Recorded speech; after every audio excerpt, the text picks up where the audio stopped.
नमस्कार, आप सभी का स्वागत करता हूं अपने YouTube चैनल सुरेंद्र सिंह बोरा में। साथियों, मध्य प्रदेश, छत्तीसगढ़, बिहार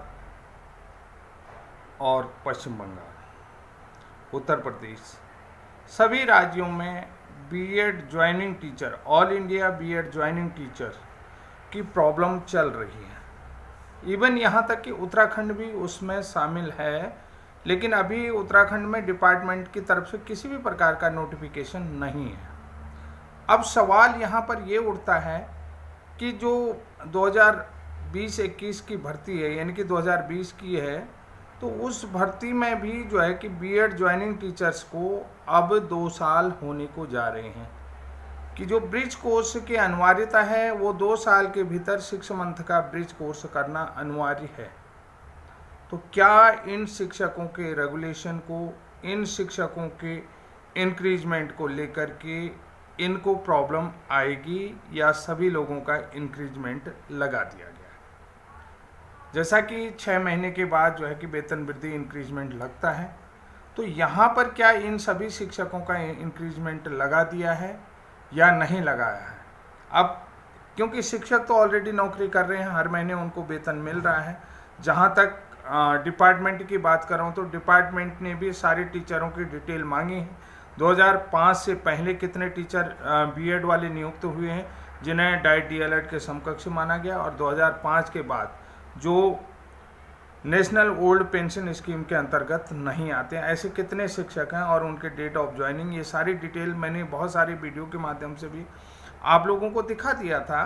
तो कहने का मतलब है, मेरा इन टीचरों से कोई ऐसा तो लेना देना नहीं है, लेकिन मेरा आप लोगों के सवाल को लेकर के, आप लोगों के जो क्वेश्चन आ रहे हैं उन क्वेश्चनों के आधार पर कि क्या उत्तराखंड में जो बीएड ज्वाइनिंग टीचर्स हैं उनकी भी प्रॉब्लम होगी या नहीं होगी। फिलहाल तो यहाँ पर उनकी कोई प्रॉब्लम चल नहीं रही है, इस बात को तो मैं आपको बता देता हूँ, और नई डिपार्टमेंट की तरफ से नहीं है। तो कल मेरा जो है कि एक जो डीएलएड जो ज्वाइनिंग के लिए वेटिंगरत जो टीचर हैं, यानी कि डाइट डीएलएड अभ्यर्थी हैं जिनका ज्वाइनिंग होना अभी बाकी है, यानी कि प्रतीक्षारत हैं, तो ऐसे टीचर्स का मेरे पास फ़ोन आता है अभी, क्योंकि उनकी ज्वाइनिंग होनी थी, काउंसलिंग में नंबर आ चुका था पिथौरागढ़ में, तो स्टे लग गया था। तो उन्होंने निदेशक साहब को, उनियाल साहब को फ़ोन किया होगा, तो उन्होंने बड़ी खुशी जाहिर की होगी। तो तमाम तरीके के सवाल थे, तो उन सवालों को लेकर के उन लोगों का भी क्वेश्चन मेरे पास क्वेश्चन अराइज हो रहा था। तो वो क्वेश्चन अराइज कर रहे थे कि नियमावली संशोधित हो चुकी है और क्योंकि कैबिनेट में पास हो चुके, तो मैंने बहुत बार आप लोगों को बताया था कि केवल अभी प्रस्ताव ही पास हुआ है, नियमावली संशोधन नहीं हुई है। तो ये प्रारंभिक शिक्षा सेवा नियमावली अभी जो है, प्रारंभिक शिक्षा सेवा नियमावली अभी संशोधित नहीं हुई है, कैबिनेट में केवल प्रस्ताव को मंजूरी दी गई है। ये मैं आपको कहना चाह रहा था। अब जो है कि आप लोगों के जो सवाल आ रहे हैं तो वो बहुत बड़े सवाल आ रहे हैं, जैसे कि उत्तराखंड प्राथमिक शिक्षक भर्ती में बीएड बाहर होगा या नहीं। देखिए, आपका सवाल कैसा है, ज्वाइनिंग टीचर्स को लेकर के है, तो वो बिल्कुल बाहर नहीं होंगे, और जो आगे नई भर्ती के लिए है तो नई भर्ती में तो केवल डीएलएड को ही लिया जाएगा, बीएड को बिल्कुल भी नहीं लिया जाएगा, क्योंकि ये सवाल यहाँ पर ये चीज़ है, जो पुरानी जो भर्ती है और पुराना जो है कि इंटीग्रेटेड बीएड नहीं है, तो 1 साल या 2 साल का जो नई भर्ती में बीएड को नहीं लिया जाएगा, ये तो स्पष्ट है, क्योंकि सुप्रीम कोर्ट ने भी अब जो आवेदन हुए हैं उसको लेकर के भी, क्योंकि अब यहाँ पर देखिए जो आवेदन हुए हैं बीएड वालों के, उनके लिए संभावनाएं बन सकती हैं, क्योंकि जो अभी सुप्रीम कोर्ट में स्पेशल अपील मध्य प्रदेश की गई है, उसमें जो ऑर्डर आया है उसमें सुप्रीम कोर्ट की तरफ से खाली पदों की डिटेल मांगी है और कहाँ कहाँ विज्ञापन प्रकाशन होना था जो रुका हुआ है, तो उनकी डिटेल मांगी है, जहाँ पुराने नियम के अनुसार भर्ती हो सकते हैं, जो केंद्रीय शासित प्रदेश हैं उनके लिए। तो ये ज़रूर पूछा गया है। इंडियन टेरिटरी के जितने भी हैं, तो इंडियन टेरिटरी के जितने भी स्टेट हैं उनका कहाँ विज्ञापन रुका है, और भर्ती पूरी होगी या नहीं, बीएड को नियुक्ति मिलेगी या नहीं आगे। देखिए, आगे तो बीएड को नियुक्ति नहीं मिलेगी, अभी फ़िलहाल जो है कि भर्ती पूरी होगी या नहीं। देखिए भर्ती को लेकर के तमाम तरीके की चीज़, देखिए पुरानी भर्ती जो हुई है उसको एकदम से ये रद्द तो नहीं कर सकते, क्योंकि उस भर्ती को लेकर के भी तमाम तरीके के केस जो हैं को कोर्ट में, चाहे ब्रिज कोर्स का मैटर है वो मेरा वाला है, उसके बाद जयवीर सिंह का मैटर है वो सुप्रीम कोर्ट में है, इसके अलावा कुछ अन्य लोगों के भी जो है कि मैटर हैं, जैसे नीतू पाठक वाला केस है वो भी मैटर यहाँ हाई कोर्ट में उसको डिसमिस तो ज़रूर कर दिया है, डिस्क्लोज कर दिया गया, मैटर ही नहीं बनता। लेकिन अभी क्योंकि सुप्रीम कोर्ट से क्लेरिफिकेशन आना बाकी है और नई नियुक्ति में तो देखिए बीएड को नहीं लिया जाएगा, ये मैं आपको बता देता हूँ। अब दूसरा सवाल यह है कि प्रारंभिक शिक्षा नियमावली संशोधित हो चुकी है या कैबिनेट द्वारा प्रस्ताव पास किया गया। देखिए प्रारंभिक शिक्षा नियमावली अभी संशोधित नहीं हुई है। देखिए मैं आपको पहले बता देता हूँ, इसमें अभी संशोधन नहीं हुआ है, केवल कैबिनेट द्वारा संशोधन प्रस्ताव में मुहर लगाएगी। ऐसा इसलिए भी मैं कह रहा हूँ कि देखिए मार्च 2023 में कैबिनेट ने NIOS DLED को प्रारंभिक शिक्षा सेवा नियमावली में संशोधन करने के लिए एक प्रस्ताव पास करा। बाकायदा जो है कि शिक्षा सचिव को वो लेटर भी भेज दिया गया था। उस लेटर की मेरे पास RTI के माध्यम से कॉपी भी उपलब्ध है, तो लेटर भी भेज दिया था। लेकिन बाद में आपने देखा होगा कि मैटर जो है कि सुप्रीम कोर्ट में चल रहा था और सुप्रीम कोर्ट ने जो है कि नवंबर 2023 में जो है कि NIOS DLED को बाहर कर दिया, जबकि वो मार्च का था। तो मार्च से नवंबर तक मंत्री का ऑर्डर होने के बाद भी नियमावली संशोधित नहीं हुई। मंत्री का ऑर्डर की कॉपी मैंने बहुत सारे वीडियो डाला है, तो अभी केवल प्रस्ताव पास हुआ है, ये बात मैं आपको स्पष्ट कर दूँ, क्योंकि NIOS DLED के लिए भी ये चीज़ें आ चुकी थी कि प्रारंभिक शिक्षा नियमावली संशोधित होगा।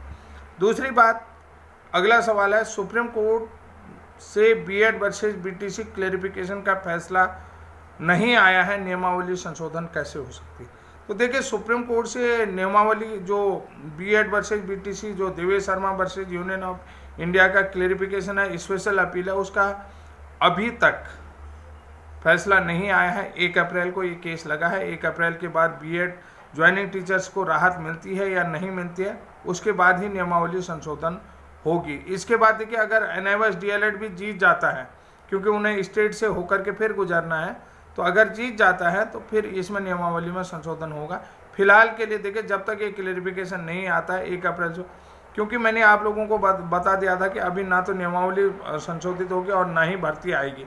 भर्ती का कोई विज्ञापन नहीं आया, जो भी था 3000 पदों की जो भी विज्ञापन आना था वो लगभग 3300 के आसपास था, नहीं आया। मैंने आपको स्पष्ट पहले भी बता दिया था और ये स्पष्ट जानकारी मैंने कहा कि अब तो देखिए जब नई सरकार का गठन होगा उसके बाद ही विज्ञापन आएगा, यानी कि सितंबर अक्टूबर की बात गई कि उस पुराने टाइम पे ही नवंबर अक्टूबर में ही विज्ञापन आएगा, ये डेफिनेटली मान लीजिए।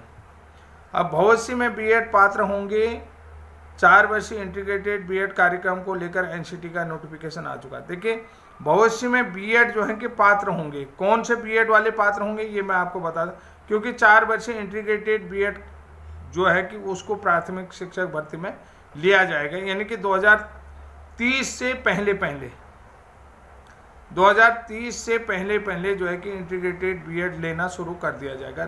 2030 इनके 24 चल रहा है और 24 से पहले तो देखिए अभी इनको 4 साल तो लगने ही लगने हैं, 28 तक तो ये पहुंचेंगे ही। इंटीग्रेटेड NCT का नोटिफिकेशन है, 2030 से पहले इंटीग्रेटेड BEd को प्राथमिक में लेना शुरू हो जाएगा। ये जो मैं आपको बता रहा हूँ ये बिल्कुल 100% श्योर है कि BEd 2030 से पहले प्राइमरी में।